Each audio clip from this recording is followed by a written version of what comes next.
എൻ്റെ പേര് സജി വളശ്ശേരിൽ. ഞാൻ ആലുവ സ്വദേശിയാണ്. ആലുവ പെരിയാറിൻ്റെ അടുത്ത് തന്നെയാണ് എൻ്റെ വീട്. കഴിഞ്ഞ 15 വർഷമായിട്ട് ഞാൻ ആലുവ പെരിയാറിൽ കുട്ടികളോ മുതിർന്നവരോ മുങ്ങി മരിക്കാതിരിക്കാൻ സൗജന്യമായിട്ട് നീന്തൽ പരിശീലിപ്പിച്ചുകൊണ്ടിരിക്കുകയാണ്. എൻ്റെ അച്ഛൻ വി തോമസ് മാണി, അദ്ദേഹമാണ് എന്നെ നീന്തൽ പഠിപ്പിച്ചത്. ആലുവ പെരിയാറിൽ തന്നെ 6 വയസ്സുള്ളപ്പോഴാണ് എന്നെ നീന്തൽ പഠിപ്പിച്ചത്. നല്ല രീതിയിൽ അന്ന് നീന്തൽ പഠിപ്പിച്ചു. ആലുവ പെരിയാർ അന്ന് തന്നെ എൻ്റെ അച്ഛൻ ക്രോസ് ചെയ്യിപ്പിച്ചു. അവിടെ തന്നെയാണ് ഞാൻ പിന്നീട് നീന്തൽ പഠിപ്പിക്കാനും തുടങ്ങിയത്. അച്ഛൻ പട്ടാളത്തിലായിരുന്നു. 1946 ചാമ്പ്യൻഷിപ്പ് കപ്പ് ഞാനിപ്പോൾ വീട്ടിൽ സൂക്ഷിച്ചിട്ടുണ്ട് അച്ഛൻ്റെ. 2007 തട്ടേക്കാട് ബോട്ട് ദുരന്തം. അതിൽ 15 സ്കൂൾ കുട്ടികൾ മുങ്ങി മരിച്ചു. 2 പേര് സ്കൂളിൽ വേറെ, അങ്ങനെ 17 പേര് മുങ്ങി മരിച്ചു. തീരത്തിന് തൊട്ടടുത്ത് തന്നെയാണ് മരിച്ചത്, ബോട്ട് മുങ്ങിയത്. കുറച്ച് കുട്ടികൾക്ക് നീന്തൽ അറിയാമായിരുന്നു. അവർ നീന്തി രക്ഷപ്പെട്ടു. പിന്നീട് 2009 തേക്കടി ദുരന്തം. അവിടെയും തീരത്തിന് തൊട്ടടുത്താണ് ബോട്ട് മുങ്ങിയത്. 45 പേര് അവിടെ മുങ്ങി മരിച്ചു. അപ്പോൾ ഈ കൂട്ടം മുങ്ങി മരണങ്ങൾക്ക് നമുക്കെന്ത് ചെയ്യാൻ പറ്റുമെന്ന് അങ്ങനെ ഒരു ആലോചന വന്നു. അങ്ങനെ എൻ്റെ കുട്ടികളെ മെറിൻ സജി, ജെറിൻ സജി, പിന്നെ എൻ്റെ കൂട്ടുകാരൻ്റെ 2 കുട്ടികൾ സ്റ്റെയിൻസ്, സാറ, അങ്ങനെ 4 പേര് കൂടി ചേർന്ന് 2010 മാർച്ച് 25 ആലുവ ശിവക്ഷേത്രത്തിനടുത്ത് പെരിയാറിൽ നീന്തൽ പരിശീലനം ആരംഭിച്ചു. ആ വർഷം തന്നെ മകൾ മെറിൻ സജി ആലുവ പെരിയാർ ക്രോസ് ചെയ്തു. പിറ്റേ വർഷം 2011 മകനും കൂടി ചേർന്ന്, അന്ന് മകന് 8.5 വയസ്സ് മാത്രമേ ഉള്ളൂ, നീന്തൽ പഠിച്ച് ആലുവ പെരിയാർ ക്രോസ് ചെയ്തു. അതെല്ലാം മാധ്യമങ്ങളിലൊക്കെ വരാനിടയായി. അപ്പോൾ ആളുകൾ അറിഞ്ഞു. പിന്നെ എൻ്റെ കൂട്ടുകാർ, അയൽക്കാർ, സ്വന്തക്കാർ, അങ്ങനെ കുറേശ്ശെ കുട്ടികളെ അയക്കാൻ തുടങ്ങി. അപ്പോൾ പിന്നെ അത് പടിപടിയായിട്ട് ഉയർന്നു. പിന്നെ അത് ഓരോ വർഷവും കൂടുതൽ ആളുകൾ പഠിപ്പിക്കാൻ ഉള്ള എല്ലാ ക്രമീകരണങ്ങളും ആയിത്തീർന്നു. ഇപ്പോൾ ഒരു ദിവസം തന്നെ 1000-ലധികം കുട്ടികളെയും മുതിർന്നവരെയും ചേർന്ന് 2 ബാച്ചായിട്ട് പഠിപ്പിക്കും. ഇപ്പോൾ ഒരു 15,000-ന് മുകളിൽ ആളുകളെ ഈ കാലയളവിൽ എനിക്ക് പഠിപ്പിക്കാൻ കഴിഞ്ഞു. അതിൽ 3000-ന് മുകളിൽ ആളുകളെ ആലുവ പെരിയാർ ക്രോസ് ചെയ്യിക്കാൻ കഴിഞ്ഞു. പിന്നെ അതിനകത്ത് എടുത്തു പറയേണ്ട കാര്യങ്ങൾ, 10 ഭിന്നശേഷിക്കാരുണ്ടായിരുന്നു. അപ്പോൾ ഭിന്നശേഷിക്കാരെ നമ്മൾ ഒരിക്കലും മാറ്റി നിർത്തേണ്ട കാര്യമില്ല നീന്തൽ പഠിപ്പിക്കാൻ വേണ്ടിയിട്ട്. അവരെയും സാധാരണ ആളുകളുടെ കൂടെ കൂട്ടി പഠിപ്പിക്കാം. ഈ വർഷം സ്പെഷ്യൽ കുട്ടികൾ വേറെ ഒരു 11 കുട്ടികളുണ്ടായിരുന്നു പഠിക്കാൻ. അതിൽ ഒരാളാണ് നീന്തി കടന്നത്. ഇനി വരും വർഷങ്ങളിൽ അവരൊക്കെ വരും. അതിനുശേഷം അവരെ കൂടുതൽ ട്രെയിനിങ് കൊടുത്തിട്ട് അവരെയും ആലുവ പെരിയാർ ക്രോസ് ചെയ്യിക്കും. ഈ 2025, അതായത് 24, 25 ആ കാലയളവാണ് ഞങ്ങളുടെ ഒരു വർഷം എന്ന് പറയുന്നത്. നവംബർ 1 തുടങ്ങും, മെയ് 31 ക്ലാസ് നിർത്തും. അപ്പോൾ ഇത് പഠിപ്പിക്കും. പഠിപ്പിച്ച് കഴിഞ്ഞിട്ട് ഈ ഈ വർഷം 2986 പേരാണ് ഫോം തന്നിരിക്കുന്നത്. അത്രയും പേര് പഠിച്ചു. അതിനകത്ത് ആലുവ പെരിയാർ 780 മീറ്റർ നീന്തി കടന്നത് 422 പേര് നീന്തി കടന്നു. അതിൽ ചെറിയ കുട്ടികളുണ്ട്, 6 വയസ്സ് തുടങ്ങിയിട്ട് 70 വയസ്സ് വരെയുള്ള ആളുകൾ. അതിനകത്ത് സ്ത്രീകളുണ്ടായിരുന്നു. അപ്പോൾ എല്ലാവരും ചേർന്ന് അവസാന ദിവസം, അതായത് മെയ് 31 ഞങ്ങളൊരു ഇതുവരെ നീന്തിയ, അതായത് ഈ വർഷം നീന്തി കടന്ന ആളുകൾ മുഴുവൻ വെച്ചിട്ടൊരു ലാസ്റ്റ് പ്രകടനം നടത്തും, യൂണിഫോമൊക്കെ ഇട്ട്. അത് കാണേണ്ട കാഴ്ച തന്നെയാണ്. അതൊക്കെ കണ്ടു കഴിഞ്ഞാൽ ഏത് പാടില്ലാത്തവർക്കും നീന്തൽ പഠിക്കാനൊരു പ്രചോദനം കൊടുക്കൽ, അത് തന്നെയാണ് ഞങ്ങളുടെ ലക്ഷ്യം. ആ ലാസ്റ്റ് പ്രകടനം നടത്തുന്നത്. എത്ര പേര് നീന്തൽ പഠിക്കാൻ ഒരു ദിവസം വന്നാലും സന്തോഷത്തോടെ ഞങ്ങളവിടെ സ്വീകരിക്കും. എന്ന് വെച്ചാൽ അവിടെ നല്ല പാർക്കിംഗ് ഉണ്ട്. ഒരു 600 വണ്ടികളോളം പാർക്കിംഗ് ഉണ്ടാവും. 1000 പേർക്ക് ഒരു ദിവസം പഠിക്കാനുള്ള എല്ലാ ക്രമീകരണങ്ങളും ഒരുക്കി അതിനുള്ള സ്ഥലം ഉണ്ടാവും. അപ്പോൾ ആദ്യം ഒരാൾ വന്നു കഴിയുമ്പോൾ ആദ്യം നമ്മൾ ഒരു മീറ്റിംഗ് കൂടും. ആ മീറ്റിങ്ങിലാണ് 60% ക്ലാസ് നടത്തുന്നത്. അതായത് ഓരോ ക്ലാസ്സും ഇത് 14 ക്ലാസ്സുകളായിട്ടാണ് നടത്തുന്നത്. അപ്പോൾ ഇങ്ങനെ മീറ്റിംഗ് ഗ്രൗണ്ടിൽ തന്നെ ഓരോ ക്ലാസ് ബോർഡ് വെച്ചിട്ട് ആ ക്ലാസ് അനുസരിച്ച് അവിടെ നിർത്തും. അവിടെ എല്ലാ നിർദ്ദേശങ്ങളും ഓരോ ക്ലാസ്സിൽ എന്തൊക്കെയാണ് പഠിക്കേണ്ട കാര്യങ്ങളെല്ലാം മീറ്റിംഗ് ഗ്രൗണ്ടിൽ വെച്ച് തന്നെ അവിടെ നീന്തി കാണിക്കാനുള്ള ഫ്രെയിമുണ്ട്. അവിടെ വെച്ച് എല്ലാ കാര്യങ്ങളും ഏകദേശം 60% കാര്യങ്ങളും അവിടെ വെച്ച് നടത്തും. അപ്പോൾ ആദ്യമായിട്ട് ഏതൊരു വ്യക്തിയും നീന്തൽ പഠിക്കാത്ത എന്താണെന്ന് വെച്ച് കഴിഞ്ഞാൽ അവർക്ക് ഭയങ്കര പേടിയായിരിക്കും. വെള്ളത്തിനോട് ഭയങ്കര പേടിയായിരിക്കും. ആ പേടി മാറണമെങ്കിൽ നമ്മൾ വെള്ളത്തിലേക്ക് ഇറങ്ങി ചെന്ന് കഴിഞ്ഞാൽ മാത്രം മാറുള്ളൂ. ആദ്യത്തെ ക്ലാസ് പ്രീ KG AI ആണ്. അത് വെള്ളത്തിൽ മുങ്ങിയിരിക്കൽ മാത്രമാണ്. അതായത് നമ്മളൊരു പൈപ്പ് ഫ്രെയിം അവിടെ തീർത്തിട്ടുണ്ട്. എത്ര പേര് വന്നാലും അത് പിടിച്ച് മുങ്ങിയിരിക്കാൻ വേണ്ടിയിട്ടുള്ളത്. 1, 2 60 വരെ എണ്ണും. മുങ്ങിയിരുന്നിട്ട് എണ്ണും. അത് കഴിഞ്ഞ് നമുക്ക് ശ്വാസം മുട്ടിക്കഴിയുമ്പോൾ എഴുന്നേക്കാം. ആദ്യം നമുക്കൊരു 10 വരെ എണ്ണാൻ പറ്റുള്ളൂ. പിന്നെ 15 വരെ എണ്ണും. അങ്ങനെ പടിപടിയായിട്ട് 60 വരെ എണ്ണും. അങ്ങനെ ഒരു ക്ലാസ്, അതായത് ഒരു മണിക്കൂർ, 1.5 മണിക്കൂർ, അങ്ങനെ ആ സമയത്ത് മുഴുവൻ മുങ്ങിയിരിക്കൽ. ആ മുങ്ങിയിരിക്കുമ്പോൾ തന്നെ നമ്മുടെ പേടി മാറും. വെള്ളത്തിനോടുള്ള പേടി നമ്മൾ മാറും. പിന്നെ രണ്ടാമത്തെ ദിവസം പ്രീ KG B ആണ്. അവിടെ നമ്മൾ ഈ തീരത്തിൻ്റെ അടുത്ത് തന്നെ വെള്ളത്തിൽ ഒന്ന് ചാടി പഠിപ്പിക്കലാണ്. ചാടി പഠിപ്പിക്കലെന്ന് പറഞ്ഞു കഴിഞ്ഞാൽ വെറുതെ ശ്വാസം വലിച്ചാൽ വെള്ളത്തിൽ പൊങ്ങി കിടക്കാം. ശ്വാസം വലിച്ച് ഒന്ന് ചാടിക്കൽ. അങ്ങനെ അവിടെയും ഒരു ടെസ്റ്റ് ഉണ്ട്. ആ ടെസ്റ്റ് പാസ്സായി കഴിഞ്ഞാൽ അടുത്ത ക്ലാസ് LKG ആണ്. LKGയിൽ 4 ദിവസത്തെ ക്ലാസ്സാണ്. ഏകദേശം അപ്പോൾ ഞങ്ങളുടെ ഇതിനെപ്പറ്റി പറയുമ്പോൾ ഞങ്ങളുടെ ഫ്രെയിമിനെ കുറിച്ചൊന്ന് പറയണം. ഫ്രെയിം എന്ന് പറഞ്ഞു കഴിഞ്ഞാൽ ഇപ്പോൾ അവിടെ ഒരുക്കിയിരിക്കുന്നത് 70 അടി നീളം, 48 അടി വീതി. അതായത് ഒരു 30% സ്ഥലത്തിൻ്റെ കാര്യമാണ് ഞാനിപ്പോൾ പറയുന്നത്. അത് നിലയുള്ള സ്ഥലമാണ്. അവിടെ നമ്മൾ 9 ട്രാക്കായിട്ടാണ് തിരിച്ചേക്കുന്നത്. പൊങ്ങി കിടക്കുന്ന പൈപ്പ് വെച്ചിട്ട് ഫ്ലോട്ടിൻ്റെ സഹായത്തോടെ പൊങ്ങി കിടക്കും. എന്നാൽ നിലയുണ്ടാവും. എല്ലാം നല്ല കൃത്യതയോടുകൂടി ആക്കാൻ വേണ്ടിയിട്ട് 9 ട്രാക്കായിട്ട് തിരിക്കും. അത് 2 ട്രാക്ക് വീണ്ടും തിരിക്കില്ല, നടു തിരിക്കില്ല. 9 ട്രാക്ക് 7 ട്രാക്ക് നമ്മൾ നടു തിരിക്കും. നടു തിരിക്കുന്ന 35 അടിയുടെ ട്രാക്കുകളാവും. 14 ട്രാക്കുകളാവും. 6 അടി വീതി. ചിലതിന് 5 അടി വീതി ഉണ്ടാവുള്ളൂ, ചിലതിന് 6 അടി വീതി ഉണ്ടാവും. അങ്ങനെ അവിടെ നമ്മൾ 20 പേരെയാണ് ഒരു ക്ലാസ്സിൽ കയറ്റുന്നത്. LKGയിൽ അപ്പോൾ 20 പേര് ഈ പൈപ്പിനോട് ചേർന്ന് ലൈനായിട്ട് അവിടെ നിൽക്കും. എന്നിട്ട് അവിടെ ലാസ്റ്റ് എൻഡിൽ ഒരു ബെഞ്ച് ഉണ്ടാവും. ആ ബെഞ്ചിൽ നിന്ന് അതിൻ്റെ ക്ലാസ് എങ്ങനെയാണെന്ന് വെച്ച് കഴിഞ്ഞാൽ ശ്വാസം വലിക്കണം. ശ്വാസം വലിച്ച് കഴിഞ്ഞാൽ വെള്ളത്തിൽ പൊങ്ങി കിടക്കും. പിന്നെ കൈ നിവർത്തി പിടിക്കണം. തല വെള്ളത്തിൽ താത്തണം. തല താത്തിയാൽ മാത്രമാണ് കാല് പൊങ്ങി വരുള്ളൂ. അപ്പോൾ വെള്ളത്തിന് മുകളിൽ കൈ നേരെ പിടിക്കണം, തല താത്തണം. തല താത്തിയാലേ കാല് പൊങ്ങി വരുള്ളൂ. നേരെ സ്ട്രൈറ്റ് ആയി കഴിഞ്ഞാൽ പിന്നെ നമ്മൾ കുതിച്ച് ചാടി കഴിഞ്ഞാൽ ഈ 35 അടി നമ്മൾ രണ്ടാമത്തെ ദിവസം 3-ാമത്തെ ദിവസം എത്തും. ആ 35 അടി എത്തിക്കഴിഞ്ഞാൽ 4 ദിവസം കഴിഞ്ഞ് 5-ാമത്തെ ദിവസമാണ് ടെസ്റ്റ്. ടെസ്റ്റ് നമ്മൾ നടത്തുന്നതും കോമൺ ക്ലാസ് കൊടുക്കുന്നതും അവിടെ ഒരു വലിയ നടയുണ്ട്. ആ നടയും ഇരുത്തിയിട്ട് എത്ര പേര് വേണമെങ്കിലും ഇരിക്കാം. ഇപ്പോൾ 200 പേർക്ക് വേണമെങ്കിൽ 200 പേർക്ക് ഇരിക്കാം, 300 പേർക്ക് വേണമെങ്കിൽ 300 പേർക്ക് ഇരിക്കാം. അങ്ങനെ ഒരു കോമൺ ക്ലാസ് കൊടുത്തിട്ടാണ് വിടുന്നത്. അത് പാസ്സായി കഴിഞ്ഞാൽ 5-ാമത്തെ ദിവസം പാസ്സായി കഴിഞ്ഞാൽ ആ ടെസ്റ്റ് പാസ്സായി കഴിഞ്ഞാൽ നേരെ UKGയിലേക്ക് പോകും. UKGയിൽ ചെന്ന് കഴിഞ്ഞാൽ ഇതുപോലെ തന്നെ ശ്വാസം വലിക്കുക, കൈ നീട്ടി വയ്ക്കുക, തല താത്തുക. കാല് മാത്രം മുട്ട് മടക്കാണ്ട് ഇതേപോലെ ചലിപ്പിക്കലാണ്. കാല് മാത്രം ചലിപ്പിക്കലാണ്. അപ്പോൾ നമ്മൾ ഒരിക്കലും വെള്ളത്തിൽ താന്നു പോവില്ല. മുന്നേറി പോകും. അത് 4 ദിവസത്തെ ക്ലാസ്സാണ്. 5-ാമത്തെ ദിവസം ടെസ്റ്റ് അടിച്ച് കഴിഞ്ഞ് അടുത്ത ക്ലാസ്സിലേക്ക് പോകാം. അടുത്ത ക്ലാസ് LP ക്ലാസ്സാണ്. LP ക്ലാസ്സിൽ പഠിക്കുന്ന കാല് അടിക്കാൻ പഠിച്ചു UKGയിൽ. അത് കഴിഞ്ഞിട്ട് പിന്നെ കൈയുടെ മൂവ്മെൻറ്റാണ് പഠിക്കുന്നത്. വെള്ളത്തിൻ്റെ ലെവലാണെങ്കിൽ ആ വെള്ളത്തിൻ്റെ മുകളിലേക്ക് നമ്മൾ കൈ എടുത്തിട്ട് ഇങ്ങനെ നീന്തൽ. തല താത്തി തന്നെ വയ്ക്കണം, കാലും അടിച്ച്. അങ്ങനെ LP 4 ദിവസം കഴിഞ്ഞ് 5-ാമത്തെ ദിവസം അവിടെയും ടെസ്റ്റ്. അത് കഴിഞ്ഞാൽ UPI എന്ന് പറഞ്ഞ ഒരു ക്ലാസ്സിലേക്ക് പോകും. അടുത്ത ക്ലാസ് UPI ആണ്.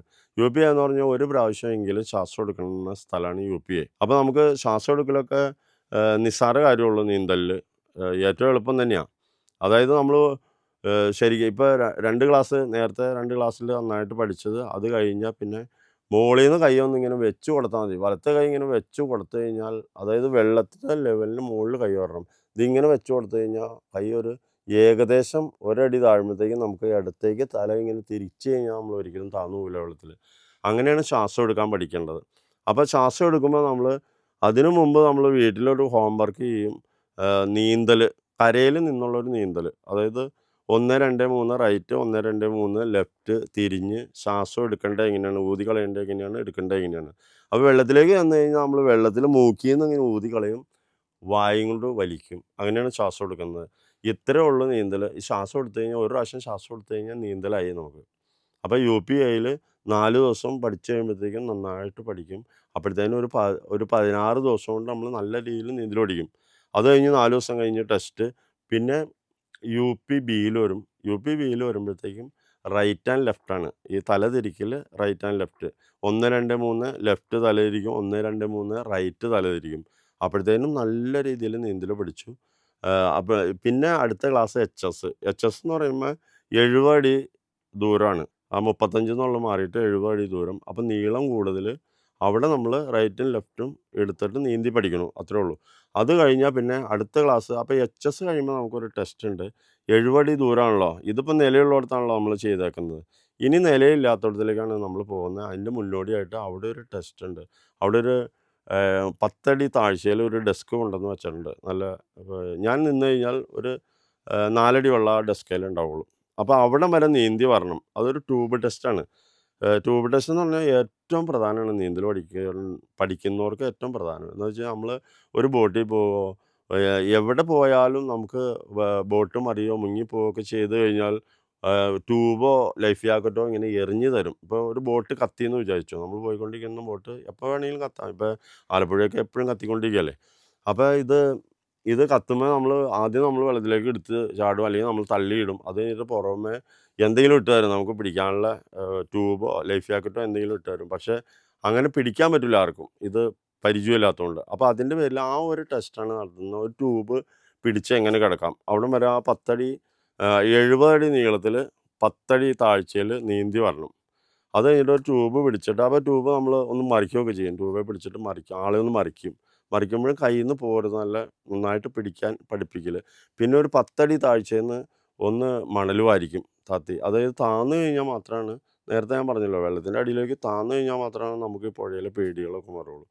അപ്പോൾ എന്നിട്ട് തിരിച്ചു വന്നു കഴിഞ്ഞാൽ ആ ടെസ്റ്റ് പാസ്സായി. ആ ടെസ്റ്റ് പാസ്സായി കഴിഞ്ഞാൽ അടുത്ത ക്ലാസ് +1 +2 ആണ്. +1 +2 ഒരു 100 അടി നിലയില്ലാത്തടത്തിൽ കൂടെയാണ് പിന്നെ പോകുന്നത്.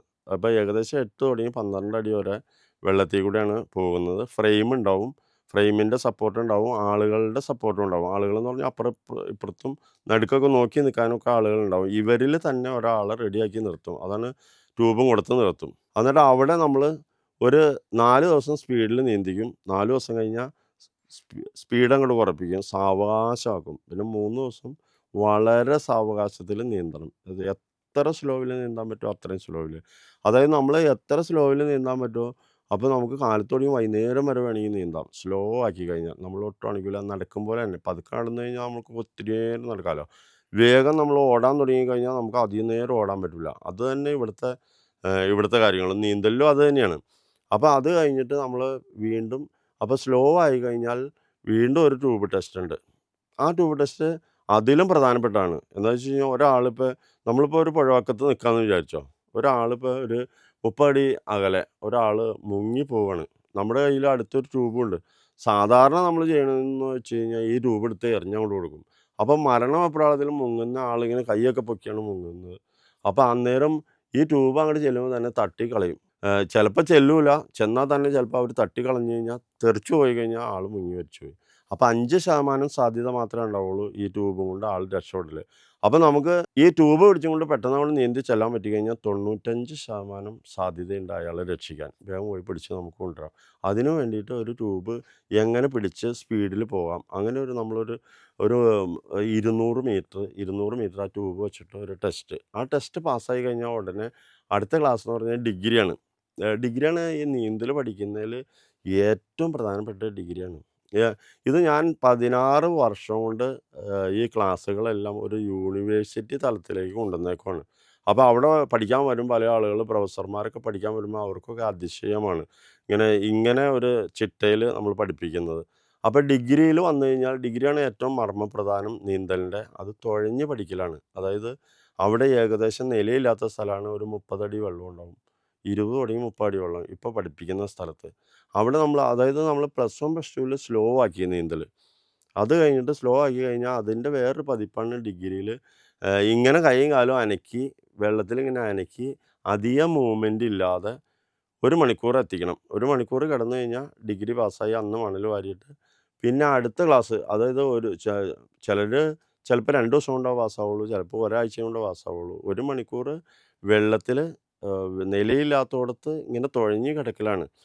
അത് പ്രധാനപ്പെട്ട കാര്യം എന്ന് പറഞ്ഞാൽ നമ്മളിപ്പോൾ ഒരു ബോട്ട് അപകടമോ എന്തെങ്കിലും ദുരന്തം ഉണ്ടായി കഴിഞ്ഞാൽ ഇന്നത്തെ മുരളി തുമ്മാരുടിയെ പോലെയുള്ള ആളുകൾ പറഞ്ഞേക്കുന്നത് ഒരു 20 മിനിറ്റ് കൊണ്ട് നമ്മളുടെ പുതിയ സാങ്കേതിക വിദ്യ അനുസരിച്ച് അവിടെ എത്തും രക്ഷാപ്രവർത്തനങ്ങളെല്ലാം. അപ്പോൾ നമുക്ക് 1 മണിക്കൂർ നീന്തി ഇങ്ങനെ തുഴഞ്ഞു കിടക്കാൻ പറ്റിക്കഴിഞ്ഞാൽ എവിടെ ചാടിപ്പോയാലും നമുക്ക് രക്ഷപ്പെടാം. അപ്പോൾ 1 മണിക്കൂർ ഇങ്ങനെ തുഴഞ്ഞു കിടന്ന് അപ്പോൾ ഡിഗ്രി പാസ്സായി കഴിഞ്ഞാൽ ഉടനെ പി ജിയിലേക്ക് വന്നു. പി ജിയിൽ ചെന്ന് കഴിഞ്ഞാൽ അത് വേറെ ക്ലാസ്സാണ്. അവിടെ കുറച്ചും കൂടി ആഴം കൂടും. ഏകദേശം 30 40 വരെ ആഴമുണ്ടാവും. അപ്പോൾ അവിടെ 2 ദിവസം 1 മണിക്കൂർ തുഴഞ്ഞു കിടക്കണം. പിന്നെയും മണൽ വാരണം 10 അടി താഴ്ചയിൽ. അത് കഴിഞ്ഞാൽ പിന്നെ 4 ദിവസത്തെ ക്ലാസ് പി ജിയിൽ തന്നെ 4 ദിവസം 2 മണിക്കൂർ തുഴഞ്ഞു കിടക്കലാണ്. അപ്പോൾ 2 മണിക്കൂർ തുഴഞ്ഞു കിടന്നു. അപ്പോൾ നമ്മുടെ എല്ലാ പേടിയും മാറി. 1 മണിക്കൂർ കഴിഞ്ഞാൽ തന്നെ പേടി മാറി. അപ്പോൾ 2 മണിക്കൂറായി കഴിഞ്ഞാൽ 2 മണിക്കൂർ തുഴഞ്ഞു കിടന്നു കഴിഞ്ഞാൽ നമുക്ക് 2 മണിക്കൂർ നീന്താം. 3 മണിക്കൂർ തുഴഞ്ഞു കിടന്നു കഴിഞ്ഞാൽ 3 മണിക്കൂർ നീന്താം. അതാണ് ഇതിൻ്റെ ശാസ്ത്രം. അപ്പോൾ പി ജിയിലേക്ക് വരും. പി ജിയിലേക്ക് വന്നു കഴിഞ്ഞാൽ പി ജി കഴിഞ്ഞാൽ ഒരു നിർബന്ധ സേവന ഗ്രൂപ്പ് ഞാൻ ശരിയാക്കിയിട്ടുണ്ട്. എന്ന് വെച്ചാൽ അവിടെ പിന്നെ ഒരാഴ്ച മറ്റുള്ളവരെ ഹെൽപ്പ് ചെയ്യാൻ പഠിക്കണം. എന്ന് വെച്ചാൽ ഇത് പുഴ ക്രോസിങ് കഴിഞ്ഞാൽ പകുതി സമയം നീന്തിക്കും, പകുതി സമയം ഹെൽപ്പ്. മറ്റുള്ളവരെ എവിടെയെങ്കിലും താന്നു പോകാതെ നോക്കി നിൽക്കൽ. അതാണ് ഉദ്ദേശിക്കുന്നത്. അപ്പോൾ അതിൻ്റെ മുന്നോടിയായിട്ട് അത് പഠിപ്പിക്കാൻ വേണ്ടിയിട്ട് ഒരു NS എന്ന് പറഞ്ഞിട്ട് ഒരു നിർബന്ധ സേവന ഗ്രൂപ്പ് തുടങ്ങിയിട്ട് അതിനകത്താക്കും. പി ജി കഴിഞ്ഞാൽ വരുന്നവർ മുഴുവൻ അതിൻ്റെ അകത്തേക്ക് ആക്കിയിട്ട് അവർ എല്ലാ സ്ഥലത്തും പല സ്ഥലങ്ങളിലും ആളുകൾ വേണം. എന്ന് വെച്ചാൽ ഒരു ബാച്ചിൽ തന്നെ 600 പേരൊക്കെയാണ് ഇറങ്ങുന്നത്. അപ്പോൾ പല സ്ഥലങ്ങളും നോക്കാൻ വേണ്ടിയിട്ട് ഒത്തിരി ആളുകൾ വേണം. അപ്പോൾ അങ്ങനെ വേണ്ടിയിട്ട് പിന്നെ അവരുടെ ഒരു ട്രെയിനിങ് ഇങ്ങനെ പഠിപ്പിക്കാം, ഇങ്ങനെ നോക്കാം എന്നുള്ള ഒരു പഠിപ്പിക്കൽ. അത് കഴിഞ്ഞാൽ നമ്മൾ PhD എന്ന് പറഞ്ഞാൽ അടുത്ത ക്ലാസ്സിലേക്ക് പോകും. അവിടെ 160 അടി നീളമുണ്ട്. നല്ല വീതിയിൽ നിലയില്ലാത്ത സ്ഥലം തിരിച്ചിട്ടേക്കാണ്. തിരിച്ചെന്ന് പറഞ്ഞാൽ സേഫ്റ്റി ഒരുക്കി ബോയിയുടെയൊക്കെ സഹായത്തിൽ നോട്ടക്കാരെയിട്ട് പുഴ നീന്തി കിടന്നവരൊക്കെ പി ജിയിലും ഡിഗ്രിയിൽ ഒരാളെന്നുള്ള രീതിയിലാണ് സപ്പോർട്ട് കൊടുക്കുന്നത്. ഡിഗ്രിയാണ് ഇത്തിരി പ്രയാസം. അവിടെ കടന്നു കിട്ടാൻ പ്രയാസമുണ്ട്. എന്ന് വെച്ചാൽ അവിടെ ഒരാളെ തുഴഞ്ഞ് പഠിപ്പിക്കുമ്പോൾ അല്ലെങ്കിൽ തുഴഞ്ഞ് കിടക്കുമ്പോൾ കൂടെ ഒരാളെ ട്യൂബും കൊടുത്ത് നിർത്തും. അപ്പോൾ അയാൾക്ക് എപ്പോൾ വേണമെങ്കിലും നീന്താൻ പ്രയാസമുണ്ടെങ്കിൽ ട്യൂബിലേക്ക് പിടിക്കാമെന്ന് ചുരുക്കം. പിന്നെ മറ്റുള്ള സ്ഥലത്തൊക്കെ എന്ന് പറഞ്ഞാൽ നമ്മൾ ഒരു ട്യൂബ് കൊടുത്ത ആളുകളെ ഇടുകയുള്ളൂ. ആർക്കെങ്കിലും ഒരു നീന്താൻ പ്രയാസം വന്നു കഴിഞ്ഞാൽ ഉടനെ പിടിക്കാൻ വേണ്ടിയിട്ട്. അതുപോലെ PhDയിൽ വന്നു. PhDയിൽ 6 ദിവസത്തെ ക്ലാസ്സാണ്. 2 ദിവസം ഓരോ മണിക്കൂർ നീന്തൽ. അത് കഴിഞ്ഞാൽ മണൽ വാരൽ. പിന്നെ 4 ദിവസം ഓരോ മണിക്കൂർ നീന്തൽ, മണൽ വാരൽ. പിന്നെ നമ്മൾ ഹാഫ് ക്രോസിങ് കൊണ്ടുപോകും. അതായത് നടുക്കിലേക്ക് കൊണ്ടുവരാതെ ആദ്യം സൈഡിൽ കൂടെ നീന്തിച്ചിട്ട് ഒരു പകുതി ദൂരം 380 മീറ്റർ ഇങ്ങനെ സൈഡിൽ കൂടെ നീന്തിച്ചിട്ട് കൊണ്ടുപോയി വേറെ കടവിൽ കയറ്റി അവിടെ നിന്ന് നടന്നു വരും. അങ്ങനെ അത്രയും കഴിഞ്ഞാലാണ് പിറ്റേ ദിവസം നമ്മൾ ക്രോസിങ് നടത്തുന്നത്. ക്രോസിങ് നടത്തുന്നത് പറഞ്ഞാൽ ഇപ്പം നടത്തുന്നത് മണ്ഡപം കടവിൽ നിന്ന് ഇറങ്ങിയിട്ട് ദേശത്ത് പോയിട്ട് അവിടെ തീരത്തെ ഇലകളുണ്ടാവും. ഒരു ഇല പറിച്ചിട്ട് വീണ്ടും നമ്മൾ മണപ്പുറം ദേശം കടവിലേക്ക് വരും. അങ്ങനെ 780 മീറ്റർ നീന്തും. അത് ക്രോസിങ് കഴിഞ്ഞാൽ പിന്നെ അന്ന് തുടങ്ങി ഇതിനകത്ത് ചേർന്ന് മറ്റുള്ളവർക്ക് എങ്ങനെ സുരക്ഷ ഒരുക്കാം. ആ സുരക്ഷ ഒരുക്കണതിന് ഭയങ്കര പ്രാധാന്യമുണ്ട് അവിടെ. പിന്നെ നമ്മൾ അവിടെ വന്നിട്ട് PD എന്ന് പറഞ്ഞ ക്ലാസ്സാണ് അടുത്ത ക്ലാസ്. PD നല്ല ഭയങ്കര നീളത്തിൽ 90 മീറ്റർ നീളം, ഒരു 60 മീറ്റർ വീതിയിൽ കയറും ബോയും കെട്ടി തിരിച്ചെടുക്കുകയാണ്. പുഴയായതുകൊണ്ട് വലിയ ഏരിയയാണ്. അപ്പോൾ പുഴ നീന്തി കിടന്നവർക്ക് പിന്നെ കൂടുതൽ ഉപരിപഠനം എന്നുള്ള രീതിയിൽ നീന്തി പഠിക്കാൻ വേണ്ടിയിട്ടാണ് PD ഒരുക്കിയിരിക്കുന്നത്. അപ്പോൾ PDയിൽ 1 മണിക്കൂർ അവിടെ നീന്തിക്കും. തുടർച്ചയായിട്ട് നീന്തിക്കും.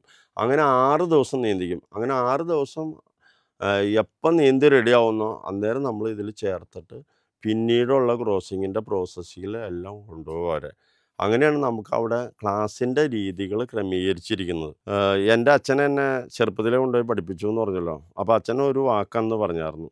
എൻ്റെ 6 വയസ്സുള്ളപ്പോൾ ഞാൻ കേട്ട് ഇപ്പോഴും എൻ്റെ ചെവിയിൽ ആ വാക്കുണ്ട്. വെള്ളം കാണുമ്പോൾ എനിക്കത് ഓർമ്മ വരുന്നത്. പല സ്ഥലത്ത് പോയി ഞാൻ നീന്തിയിട്ടുണ്ട്. പുഴയിൽ നീന്തിയിട്ടുണ്ട്, കുളങ്ങളിൽ നീന്തിയിട്ടുണ്ട്, കായൽ, കടൽ, അങ്ങനെ പല സ്ഥലങ്ങളിൽ നീന്തിയിട്ടുണ്ട്. അപ്പോൾ അച്ഛൻ പറഞ്ഞ ആ ഓർമ്മ എനിക്ക് വരും. എന്നുവെച്ചാൽ ഇവിടെ നമ്മൾ നീന്താൻ പഠിച്ചു കഴിഞ്ഞാൽ, ഈ ആലുവ പുഴയിൽ നീന്താൻ പഠിച്ചു കഴിഞ്ഞാൽ പിന്നെ ലോകത്ത് എവിടെ വേണമെങ്കിലും പോയി നമുക്ക് നീന്താം. വലിയ തണുപ്പുള്ളിടത്തോ അപൂർവം ചില സ്ഥലത്താണ് നീന്താൻ പറ്റുള്ളൂ. വെള്ളത്തിന് കാഠിന്യം കൂടിയ സ്ഥലത്ത്. അവിടെ അങ്ങനെയുള്ള സ്ഥലങ്ങളിൽ മാത്രമേ നീന്താൻ പറ്റുള്ളൂ. ബാക്കി എവിടെ വേണമെങ്കിലും നമുക്ക് നീന്താം. അപ്പോൾ ഞാൻ നീന്താൻ പോകും. അപ്പോൾ കായലിൽ പോകുമ്പോൾ ചെറിയ ഓളങ്ങളുണ്ടാവും. അതായത് തിരമാല പോലെയല്ല. ചെറിയ ഓളങ്ങൾ. അതിങ്ങനെ തട്ടി തട്ടി നീന്താൻ നമുക്കൊരു പ്രയാസം ഉണ്ടാവും. ചെറിയ ഉപ്പുരസം ഉണ്ടാവും. പിന്നെ നമ്മൾ കടലിൽ ചെല്ലുമ്പോൾ തിരമാലകൾ വരും. തിരമാലകൾ വരുമ്പോൾ അത് ഒരു 3ഓ 4ഓ പ്രാവശ്യം നീന്തി കഴിയുമ്പോൾ നമുക്ക് അതിനെ അതിജീവിക്കാൻ പറ്റും. വെള്ളത്തിന് ഒരു സ്വഭാവമുള്ളൂ. എവിടെ ചെന്നാലും ആ വെള്ളത്തിൽ നീന്തൽ. അല്ലാതെ വലിയ വ്യത്യാസങ്ങൾ എനിക്ക് കണ്ടെത്താൻ പറ്റിയിട്ടില്ല. നീന്തൽ പഠിപ്പിക്കൽ കൈയും കാലും ഉള്ളവർ മാത്രം. ആദ്യം കൈയും കാലും ഉള്ളവർ മാത്രം നല്ല രീതിയിൽ. അത് കഴിഞ്ഞ് പിന്നെ കുറേശ്ശെ ഭിന്നശേഷിക്കാരെ എന്തുകൊണ്ട് നീന്തിക്കാൻ പാടില്ല എന്നുള്ളൊരു ചിന്താഗതി വന്നു. അങ്ങനെ ഇരിക്കുമ്പോഴാണ് 2013 കൃഷ്ണ എസ് കമ്മത്ത് എന്ന് പറഞ്ഞ ഒരു 7 വയസ്സുകാരി എൻ്റെ അടുത്ത് വന്നത്. ഡോക്ടറുടെ നിർദ്ദേശപ്രകാരമാണ് വന്നത്. ഈ കുട്ടി ജന്മന 2 പാർട്ടായിരുന്നു. 4 മാസം പ്രായമുള്ളപ്പോൾ ന്യൂറോ സർജറി ചെയ്താണ് നട്ടെല്ല് യോജിപ്പിച്ചത്. അപ്പോൾ കുട്ടിക്ക് ഇടത് കാലിന് സെൻസില്ല. അടിയിൽ താഴെ പാദത്തിന്. ഉപ്പൂറ്റി കുത്തി നടക്കാൻ കഴിയില്ല. മുട്ടുമടക്കി നിലത്തിരിക്കാനും കഴിയില്ലായിരുന്നു ഈ കുട്ടിക്ക്. അപ്പോൾ ഡോക്ടർ പറഞ്ഞ് അങ്ങനെ നീന്തലിനും ഉണ്ടെന്നു. അപ്പോൾ ആദ്യം എനിക്കൊരു വെല്ലുവിളിയായിരുന്നു, എങ്ങനെ പഠിപ്പിക്കും? ഈ കൊച്ചിന് താഴെ നിന്നിട്ട് മറ്റുള്ളവരെ പഠിപ്പിക്കുന്നമാതിരി ഇങ്ങനെ ഊന്നി ചാടി പോകാൻ പറ്റില്ല. കാലിന് സ്വാധീനം കുറവുള്ളതുകൊണ്ട്. അപ്പോൾ എൻ്റെ മകനും മകളും കൂടിയായിരുന്നു ആ സമയത്ത്. എന്നിട്ട് മോളിൽ കൂടെ, വെള്ളത്തിൻ്റെ മോളിൽ കൂടെയാണ്. ഇവിടുന്ന് ഇങ്ങനെ തള്ളി വിട്ടിട്ട് അടുത്ത ആളുടെ അടുത്തേക്ക് തള്ളി വിടും. മോളിൽ കൂടെ തള്ളി വിടും. അവിടെ പിടിക്കും. അവിടുന്ന് ഇങ്ങോട്ട് തള്ളി വിടും. ഇങ്ങനെ തള്ളി വിട്ട് അങ്ങനെയാണ് കൃഷ്ണ എസ് കമ്മത്തിനെ പഠിപ്പിക്കൽ തുടങ്ങിയത്. അങ്ങനെ കുറേശ്ശെ പഠിപ്പിച്ചു. ഏകദേശം 1 മാസം കഴിഞ്ഞപ്പോഴത്തേക്കും അപ്പോൾ അവരുടെ അച്ഛനും അമ്മയും വരും. ഈ വൈകല്യമുള്ള കുട്ടികളുടെ എപ്പോഴും ശരിക്ക് അവരോട് ഭയങ്കര സ്നേഹമായിരിക്കും അച്ഛനും അമ്മയ്ക്കും. അവർ വരുമ്പോൾ അച്ഛനും അമ്മയായിട്ടാണ് മിക്കവാറും വരുന്നത്. മറ്റുള്ള കുട്ടികളെന്ന് പറഞ്ഞാൽ ചിലപ്പോൾ നീന്തൽ പഠിപ്പിക്കില്ല. വൈകല്യമൊന്നും ഇല്ലെങ്കിൽ നീന്തൽ പഠിപ്പിക്കണ്ടെന്ന് വിചാരിച്ച് അങ്ങനെയുള്ള പിള്ളേരാണ് കൂടുതലും മുങ്ങി മരിക്കുന്നത്. അച്ഛനും അമ്മയ്ക്കും യാതൊരു താല്പര്യമില്ല. അപ്പോൾ എല്ലാവരും താല്പര്യപ്പെടണം. അതിന് വേണ്ടിയിട്ടാണ് ഞാൻ ഈ പറയുന്നത്. അപ്പോൾ ഈ കൃഷ്ണ എസ് കമ്മത്ത് ഒരു ദിവസം അച്ഛനും അമ്മയും കൃഷ്ണയും വെള്ളത്തിൽ മുകളിലേക്ക് കയറി നിന്നു. അപ്പം ഞാനും ആ കയറി നിന്ന സമയത്ത് അവർ വന്ന് പറഞ്ഞിങ്ങനെ, കൊച്ചിൻ്റെ കാൽപാദത്തിന് സെൻസ് കിട്ടി സാറേ എന്ന് പറഞ്ഞു. അച്ഛനും അമ്മയും കൊണ്ടും കൂടിയാണ് പറഞ്ഞത്. അപ്പോൾ അത് ആ വെള്ളത്തിൽ നിന്ന് കയറി വന്നിട്ട് പറയുന്നത് പോലും ഉണ്ടല്ലോ, അവരെ കണ്ണുനീര് ഒഴുകി വരുന്നത് വേറിട്ട് കാണാം നമുക്ക്. അത്ര സന്തോഷമായിരുന്നു അവർക്ക് ആ കാലിന് സെൻസ് കിട്ടിയത്. പിന്നെ ഒരു കുറച്ച് നാളത്തെ പഠിത്തം കഴിഞ്ഞപ്പോഴത്തേക്കും കൊച്ചിന് ഉപ്പൂറ്റി കുത്തി നടക്കാൻ പറ്റി. ഉപ്പൂറ്റി കുത്തി അതുവരെ 7 വയസ്സ് വരെ നടക്കാത്ത കുട്ടിയാണ് കേട്ടോ. അതിനുശേഷം പിന്നെ 2.25 മാസത്തെ നീന്തൽ കഴിഞ്ഞപ്പോഴത്തേക്കും മുട്ടുമടക്കി നിലത്തിരിക്കാൻ കഴിഞ്ഞു. ആ കുട്ടി അതുവരെ മുട്ടുമടക്കി നിലത്തിരിക്കാത്ത കുട്ടി. അപ്പോൾ അത് മെഡിക്കൽ സയൻസിന് പോലും കണ്ടെത്താൻ പറ്റാത്തൊരു കാര്യമാണ് നീന്തലിൽ കൂടി സാധിച്ചത്. ഇത് പുറം ലോകത്തിനെ ഒത്തിരി എനിക്ക് അറിയിക്കാൻ കഴിഞ്ഞില്ല. പേപ്പറിലൊക്കെ ഉണ്ടായിരുന്നു. 2013 നീന്തി ഒരു ഇംഗ്ലീഷ് പത്രത്തിലൊക്കെ വന്നായിരുന്നു. ഞാനൊരു ഫർണിച്ചർ വർക്ക്ഷോപ്പും കടയും കൂടി നടത്തുന്ന ആളാണ്. ആലുവ പെരിയാറിൻ്റെ അടുത്താണ് എൻ്റെ വീടെന്ന് പറഞ്ഞല്ലോ. ആലുവ മുനിസിപ്പൽ ഓഫീസിന് മുന്നിൽ എൻ്റെ ഉപജീവന മാർഗ്ഗം അതാണ്. ഞാൻ ഇത് കഴിഞ്ഞിട്ടുള്ള സമയത്ത് വന്നിരുന്നിട്ട് കച്ചവടങ്ങളും കാര്യങ്ങളൊക്കെ ചെയ്ത് അങ്ങനെയാണ് ഞാൻ ജീവിക്കുന്നത്. നമ്മുടെ ഷോപ്പിൽ ഒരു ദിവസം രതീഷ് വണ്ടിയും കൊണ്ട് വന്നു. 3 ചക്ര വണ്ടി ആയതുകൊണ്ട് റോഡിൽ വന്നപ്പോൾ തന്നെ ഞാൻ അങ്ങോട്ട് ഇറങ്ങി ചെന്നു. വൈകല്യമുള്ളവരുടെ അടുത്തേക്ക് നമ്മൾ അങ്ങോട്ട് ഇറങ്ങി ചെല്ലും. അപ്പോൾ രതീഷ് പറഞ്ഞു, സാറേ എന്നെ നീന്തൽ പഠിപ്പിക്കാമോ എന്ന് ചോദിച്ചു. അപ്പോൾ ഞാൻ പറഞ്ഞു, അതിന് കുഴപ്പമില്ല, നമുക്ക് നോക്കാം. നാളെ തുടങ്ങി ആലുവ പെരിയാറിലേക്ക് വന്നാൽ മതി, ഇന്ന സമയത്ത് വന്നാൽ മതി എന്ന് കൃത്യമായിട്ട് വന്നു. വളരെ കുറച്ച് ദിവസം കൊണ്ട് രതീഷിനെ പഠിപ്പിക്കുന്നത് വേറൊരു മെത്തേഡാണ്. രതീഷിനെ എങ്ങനെ പഠിപ്പിക്കാം, അതായത് കാലിൻ്റെ 2 വയസ്സിൽ പോളിയോ വന്നിട്ട് അരയ്ക്ക് താഴേക്ക് താഴ്ന്ന വ്യക്തിയാണ് രതീഷ്. 39 വയസ്സായപ്പോഴാണ് എൻ്റെ അടുത്ത് നീന്തൽ പഠിക്കാൻ വന്നത്. അപ്പോൾ വന്ന് രതീഷ് അപ്പോൾ തന്നെ ഞാൻ നോക്കി എങ്ങനെ രതീഷിനെ എങ്ങനെ പഠിപ്പിക്കാം. അപ്പോൾ ഞാൻ കാലൻ കാണ്ടൊക്കെ ഒന്ന് നീന്തി നോക്കി. അപ്പോൾ കൈക്കാണ് കൂടുതൽ സ്ട്രെയിൻ എടുക്കേണ്ട കാര്യങ്ങളെന്നൊക്കെ എനിക്ക് മനസ്സിലായി. അപ്പോൾ ഞാൻ അതനുസരിച്ച് രതീഷിന് കുറച്ച് ട്രെയിനിങ് കൊടുത്തു. വളരെ പെട്ടെന്ന് രതീഷ് പഠിച്ചു. ആലുവ പെരിയാർ ക്രോസ് ചെയ്ത് കാണിച്ചു. അതിനുശേഷം ഈ വേമ്പനാട്ട് കായലിൽ തവണക്കടവിന് ചേർന്ന ഒരു അമ്പലക്കടവുണ്ട്. അവിടെ നിന്ന് ഇറങ്ങി വൈക്കത്തേക്ക് നീന്തി 3 കിലോമീറ്റർ 2 പോയിൻറ്റ് 2 മണിക്കൂർ കൊണ്ട് നീന്തി രതീഷ് ചരിത്രം സൃഷ്ടിച്ച വ്യക്തിയാണ് രതീഷ്. എന്നുവെച്ചാൽ ഇതുവരെ വൈകല്യമുള്ള ഒരാൾക്ക് വൈകല്യം ഇതുപോലെ കാല് തളർന്ന ഒരാൾക്ക് അവിടെ വേമ്പനാട്ടുകായൽ കുറുകെ കടക്കാൻ കഴിഞ്ഞില്ല. അതുവഴി ഇങ്ങനെ കാല് തളർന്ന് കിടക്കുന്നവർക്ക് പോലും നീന്തൽ പഠിക്കാം. അങ്ങനെ ഒരു പ്രചോദനം കൊടുക്കാനാണ് കഴിഞ്ഞത് രതീഷേ കൂടി എനിക്ക് കഴിഞ്ഞത്. 2018 ഒരു പേപ്പർ ന്യൂസിലാണ് ഞാൻ ആസിം വെളിമണ്ണിനെ കുറിച്ച് അറിഞ്ഞത്. അപ്പോൾ ആസിമിനെ ഞാൻ 2016 ശരിക്കും ഒരു കൈ സ് ജന്മനാ സ്വാധീനമില്ലാത്ത രാധാകൃഷ്ണനെ ആലുവ പെരിയാർ നീന്തി കടത്തി. അപ്പോൾ അതിന് ശേഷം ഞാൻ 2 കൈയില്ലാത്ത ഒരാളെ തേടി കുറച്ച് നാൾ നടന്നു. അങ്ങനെ ഇരിക്കുമ്പോഴാണ് ഈ ആസിം വെളിമണ്ണയുടെ ന്യൂസ് പേപ്പറിൽ വരാൻ ഇടയായത്. അപ്പോൾ ഞാനിത് കോഴിക്കോട് വെളിമണ്ണ എന്ന് പറഞ്ഞ സ്ഥലത്താണ്. അത്രയും പേപ്പറിൽ അഡ്രസ്സ് ഉണ്ടായിരുന്നു. വേഗം ഈ പേപ്പറിലെ അഡ്രസ്സ് എടുത്ത് ഞാൻ കോഴിക്കോടിന് പോയി അവിടെ ചെന്ന് വെളിമണ്ണയിൽ ചെന്ന് കഴിഞ്ഞപ്പോൾ അന്ന് ആസിമിനെ കാണാൻ കഴിഞ്ഞില്ല. ആസിം വേറെ ഒരു സ്ഥലത്ത് പോയിരിക്കുകയായിരുന്നു. അപ്പോൾ ഫോൺ നമ്പറെല്ലാം വാങ്ങിച്ചു കൊണ്ടുവന്ന് അവരുമായിട്ട് സംസാരിച്ചു.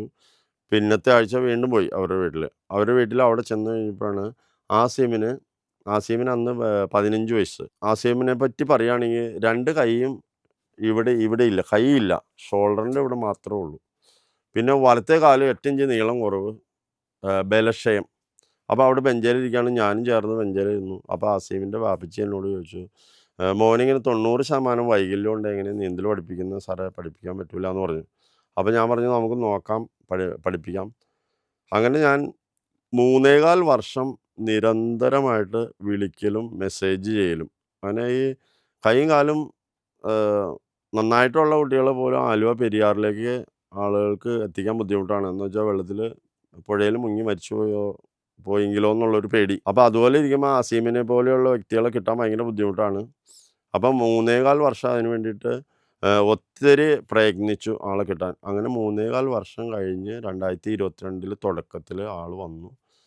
ബാപ്പയും കൂടി വന്നു. ആസിമിനെ രാവിലെ 2 മണിക്കൂറും വൈകുന്നേരം 2 മണിക്കൂറും എന്നും പഠിപ്പിക്കുമായിരുന്നു. ഏകദേശം ഒരു 10-20 ദിവസത്തിനുള്ളിൽ ആസിമിനെ നീന്താൻ പഠിച്ചു. ആസിം നന്നായിട്ട് നീന്താൻ പഠിച്ചു. ആലുവ പെരിയാർ ക്രോസ് ചെയ്യിപ്പിച്ചു. അത് 1 മണിക്കൂർ 1 മിനിറ്റ് 800 മീറ്ററോളം അന്ന് ആസിമിനെ നീന്തിച്ചു. നല്ലൊരു നീന്തൽ പഠിക്കാനുള്ള ഒരു മനസ്സ് മാത്രം മതി നീന്തൽ പഠിക്കാൻ. അല്ലാതെ കയ്യോ കാലോ ഇല്ലെങ്കിലും നീന്തൽ പഠിക്കാമെന്നുള്ളതാണ് ആസിം വഴി എനിക്ക് തെളിയിക്കാൻ കഴിഞ്ഞത്. ആസിം അങ്ങനെ ആളുകളെ കാണിച്ചു. അപ്പോൾ നീന്തൽ പഠിക്കാനുള്ള പ്രചോദനം കൊടുക്കാൻ കഴിഞ്ഞു. നീന്തൽ പഠിക്കൽ വളരെ ഈസിയാണ്, എല്ലാവർക്കും കഴിയും. ഇപ്പോൾ മനസ്സിലായില്ലേ, കൈയില്ലാത്തവർക്ക്, കാഴ്ചയില്ലാത്തവർക്ക്, കാലില്ലാത്തവർക്ക്, അങ്ങനെ എല്ലാവർക്കും കഴിയുന്നതാണ് നീന്തൽ. നമ്മൾ വെള്ളത്തിലേക്കൊന്ന് ഇറങ്ങി ചെല്ലണം, നീന്തൽ പഠിക്കാനുള്ള ഒരു മനസ്സ് വയ്ക്കണം, അത്രയും മാത്രമേ ഉള്ളൂ. വളരെ കുറച്ച് ദിവസം കൊണ്ട് നീന്തൽ പഠിക്കാം. 1 മാസം 1 മണിക്കൂർ മാറ്റി വെച്ച് കഴിഞ്ഞാൽ, അതായത് ഒരു ദിവസം 1 മണിക്കൂർ വെച്ചിട്ട് 1 മാസം മാറ്റി വെച്ച് കഴിഞ്ഞാൽ ഏറ്റവും നല്ല നീന്തലുകാരനാവാം. നമുക്ക് ദൈവം തന്നൊരു ജീവിതം ഉണ്ടല്ലോ, ഇത് വെള്ളത്തിൽ അർപ്പിച്ചോ അല്ലെങ്കിൽ മുക്കി കളയേണ്ടതല്ല. ഇത് അത് ഉല്ലാസമായിട്ട് എടുക്കണമെങ്കിൽ നമ്മൾ 1 മാസം നീന്തൽ പഠിച്ചാൽ മതി. എല്ലാ തിരക്കുകളും മാറ്റി വെച്ചിട്ട് 1 മാസം 1 മണിക്കൂർ നീന്തൽ പഠിക്കാൻ തയ്യാറായി കഴിഞ്ഞാൽ ആർക്കും പഠിക്കാവുന്നതാണ് നീന്തൽ.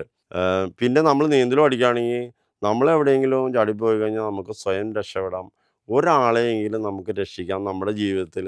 അത് നമുക്ക് നമ്മൾ വഴി ഒരാളെ രക്ഷിക്കാൻ പറ്റിക്കഴിഞ്ഞാൽ നമ്മളുടെ ജീവിതത്തിൽ അത് ഏറ്റവും വലിയൊരു നേട്ടമായിട്ട് വരും.